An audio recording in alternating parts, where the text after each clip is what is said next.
राजधानी में जुटे भंतों का बड़ा ऐलान। मेरा अपना विश्वास है, अगर आपने भी विश्वास कर लिया तो वो दिन दूर नहीं कि ये देश बौद्ध बनेगा। बौद्ध था, बौद्ध है, बौद्ध रहेगा। आज तक जब ब्राह्मणी संस्कृति इसका विनाश नहीं कर सकी तो भविष्य में भी नहीं कर पाएगी। 10 करोड़ लोगों को देंगे बौद्ध धम्म की दीक्षा। अब ज्यादातर समय बाबा साहेब के उस सपने को साकार करने पर लगाएंगे और भारत को बौद्धमय भारत बनाने का हमने संकल्प लिया। और वहीं पे ये भी संकल्प किया कि आने वाले 5 साल के अंदर हम भारत में कम से कम 10 करोड़ लोगों को अपने बुजुर्गों की उस सांस्कृतिक विरासत में,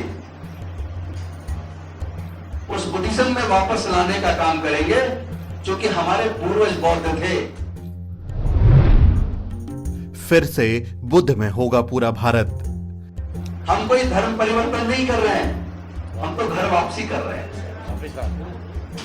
ऐसी विचारधारा जो विचारधारा हमें हमारा शोषण करती हो, हमें गुलाम बनाती हो, हमारी मां बहन बेटियों की इज्जत लूटती हो, ऐसी विचारधारा जो हमें कमजोर बनाती हो, जो इंसान में भेद पैदा करती हो, जो ऊंच नीच की भावना पैदा करती हो, ऐसी सड़ी गली विचारधारा को अब खत्म करने का समय आ गया है।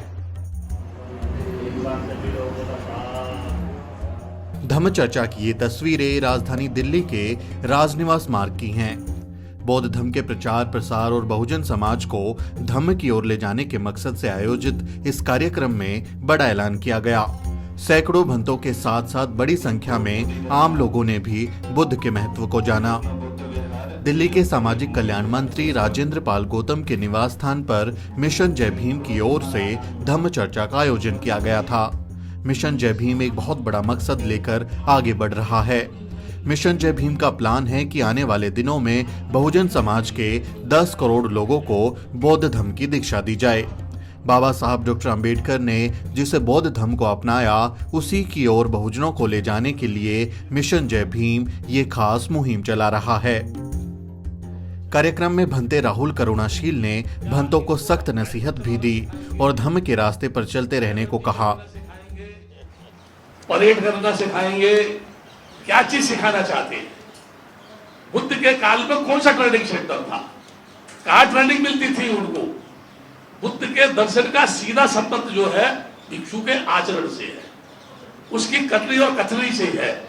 जहां तक मैं समझाऊं, अगर हमारे देश के भक्ते सिर्फ एक बात ही सीख जाए, हम आज से कभी भी किसी भी भिक्षु के संबंध में कोई भी क्रिटिसाइज नहीं करेंगे, केवल अपने आप में चिंतन करके अपने आप को देखेंगे और अपने आप को धर्म के अनुसार ढालने का प्रयास करेंगे। वाणी से, शरीर से पवित्र रहेंगे तो मैं समझता हूं 50% समस्या तो से हल हो जाएगी। हल होगी कि नहीं होगी? मैंने बुद्ध गया में एक जापानी भक्ते को रात को एक कुतिया के पीछे दौड़ते हुए देखा। डंडा लेके कम से कम 3 घंटे तक उसके पीछे दौड़ता ही रहा, क्योंकि उसने उसको काट लिया था। रात के 12-1 बजे तक। जब आपने अपने आप को जाना नहीं, एक साइंस का उदाहरण दे रहा हूं।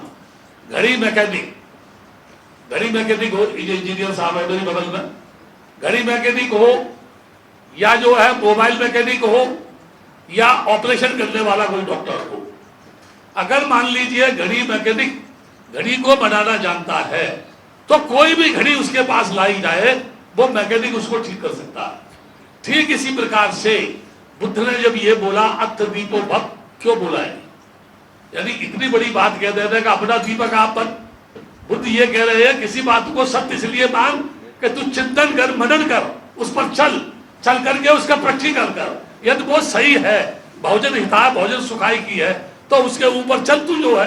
अगर गलत है तो तू उसको छोड़ दे, चाहे बुद्ध नहीं क्यों नहीं कही हो।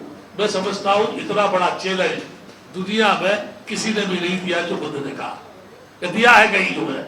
आज स्थिति क्या है? आज स्थिति ये है, कोई किसी ढंग से चलता है, कोई किसी ढंग से चलता है। कोई जो है कहता है 12 बजे के बाद नहीं खाऊंगा, कोई कहता है मैं तो कभी भी खा लूंगा, कोई रात को खा लेता है, कोई बारात में जाता है तो रात के 2 बजे खा लेता है। ये सारी चीजों को उपासक देखता है और देखने के बाद क्या कहता है? हमसे तो कहते हैं 12 बजे के बाद नहीं खाएंगे, उस बारात में देखा तो रात के 1:30 बजे खा रहे थे। हमारा आचरण ही हमको सम्मान देता है और हमारा आचरण ही हमें अपमान के रास्ते में खड़ा कर देता है। नॉन बुद्धिस्ट यानी जो बौद्ध नहीं है वो बौद्धों का नेतृत्व करना चाहता है, इसलिए ये बुद्धिज्म नहीं कर रहा है। मैं अपना अनुभव बता रहा हूं आपको। जो स्वयं बौद्ध नहीं है वो बौद्धों का नेतृत्व कैसे कर सकता है। यहां हमारे देश में गुरुओं का धर्म हो तो उसको कौन चलाता है? गुरु चलाता है। मस्जिद के उसको इस्लाम को कौन चलाता है? मौलवी चलाता है, ठीक है ना। फादर जो है क्रिश्चियन चलाता है। ब्राह्मणी संस्कृति में ब्राह्मण बुद्ध विहारों में पूजा पाठ को बढ़ावा देता है। बौद्धों के बौद्ध धर्म को कौन चलाएगा? भिक्षु चलाएगा।